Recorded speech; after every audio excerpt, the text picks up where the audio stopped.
bila kupepesa macho, mlinda mlango bora msimu huu ni Musa Kamara.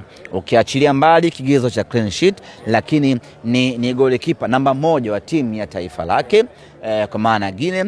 Lakini faida nyingine ya Musa Kamara, ameipeleka Simba finali ya michuano ya CAF. Kwa hata kama golikipa wenu wana clean sheets nyingi kama za Musa ama kumpita Musa, lakini je, kwenye michuano ya kimataifa aliwapeleka wa hiyo sababu lakini tunapokuja kwenye mshambuliaji bora, top scorer, hapo kuna mashaka Jean Charles Ahoua anaingia kwenye ufungaji bora.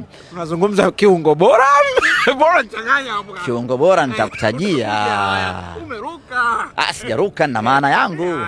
Lakini tunapozungumzia MVP wa ujumla wa ligi kuu ya NBC 24-25, hapo namzungumzia Jean Charles Ahoua. Hilo wala halihitaji ubishi wala halihitaji kupiga ramli. Jean Charles Ahoua ndio MVP. Ana magoli mengi, ana involvement, yani kuhusika kwenye magoli mengi kuliko wachezaji. Sasa unaachaje kumpa huyo mtu tuzo ya ligi kuu ya N? Inawezekana wewe hajakuvutia, lakini takwimu zake ni babu kubwa sana. Hakuna mtu yote ambaye anamkaribia. Huyo ni Jean Charles Ahoua.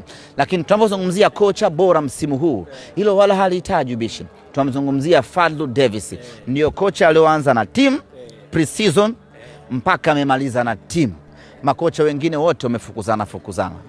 Sasa kocha aliyokuja leo akaondoka kesho, aliyokuja akamaliza mechi 2 za mwisho, hawezi kuingia kwenye ushindani huu, kwa sababu kama huyo kocha angekuwa mzuri, hiyo timu ingekuwa naye tangu mwanzo. Kwa hiyo Fadlu Davis ni kocha bora msimu huu.